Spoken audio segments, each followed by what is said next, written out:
we are going to discuss about femur, which is also known as thigh bone, longest bone of body. It consists of three parts: upper end, shaft and lower end. Upper end, shaft and lower end. It is homologous with your humerus in the upper limb. It consists of head, which is full rounded. It faces medially. So this side is known as medial side of your femur. So your head should face medially. This is your lesser trochanter, should face posterior on the posterior aspect, and your posterior surface also has a rough border known as linea aspera.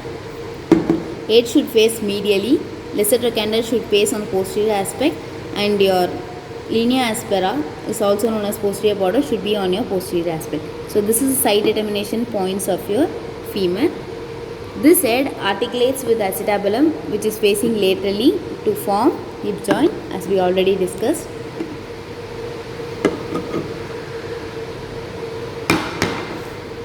Now we are going to see about the upper end.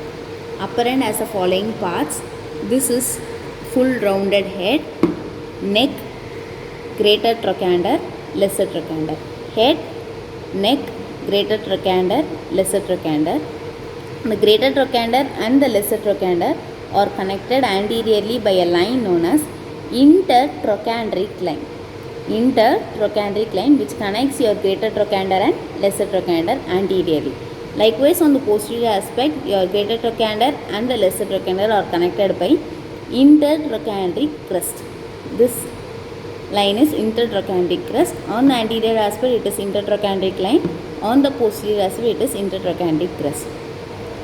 This is neck of femur, which consists of a fossa known as trochanteric fossa. This fossa is known as trochanteric fossa. Head has a depression known as fovea capitis. This depression is known as fovea capitis. Here, now we are moving to shaft. Shaft consists of three surfaces: anterior surface, medial surface and lateral surface. It consists of only one border in the midline, posterior border, also known as linea aspera. Posterior border, also known as linea aspera, which divides on the upper end as well as on the lower end. Upper end, it divides into two slips, and the lower end, it also divides into two slips. Upper end, towards the lesser trochanter, it is spiral line. Towards the greater trochanter, it is gluteal tuberosity. This rough end impression is known as gluteal tuberosity. Towards your lesser trochanter, it is spiral line. Likewise, on the lower aspect, it facing medially, so this line is medial supracondylar ridge. Likewise, on the opposite side, it is lateral, so lateral supracondylar ridge. Medial supracondylar ridge, lateral supracondylar ridge. On the lower end, this is your anterior aspect, which is smooth. On the lower end, you have a surface known as patellar articulating surface. This surface of lower end is known as patellar articulating surface. Patella is also known as kneecap. You have a medial condyle. Towards your head side is medial side, so it is medial condyle. Opposite to it is lateral condyle. Medial condyle and lateral condyle. This surface is known as tibial articulating surface. So the condyles of tibia articulate here to form a knee joint. On the posterior aspect of lower end, you have a surface known as popliteal surface, where your popliteus muscle get attached. This surface is known as popliteal surface.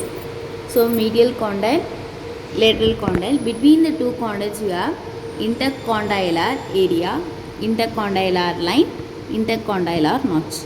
Intercondylar area, intercondylar line, intercondylar notch. This area between two condyles is intercondylar area, intercondylar line and intercondylar notch.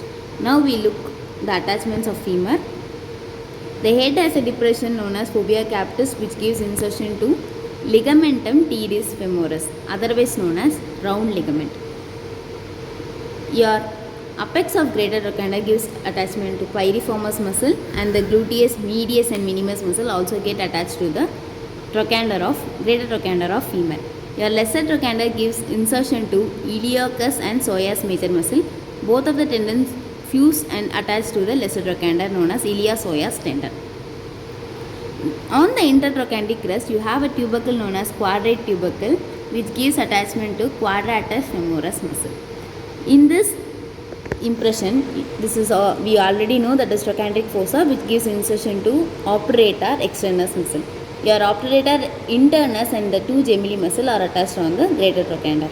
So now we are moving to the attachments of linea aspera.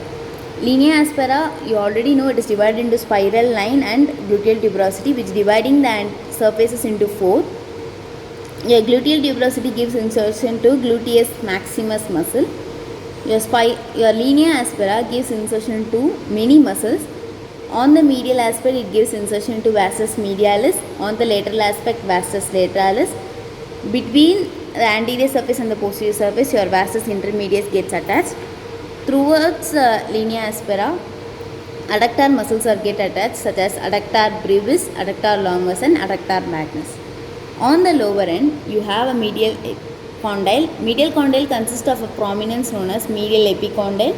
On the medial epicondyle, you have a tubercle known as adductor tubercle, which gives insertion to adductor magnus muscle. Likewise, on the lateral aspect, you have a lateral condyle, lateral epicondyle.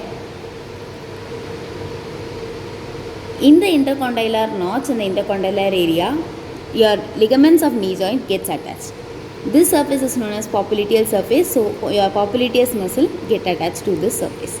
So the side determination point of femur is the head should face medially, your lesser trochanter should be on the posteromedial aspect, your linea aspera should be on the posterior aspect. So this is all about femur. Thank you.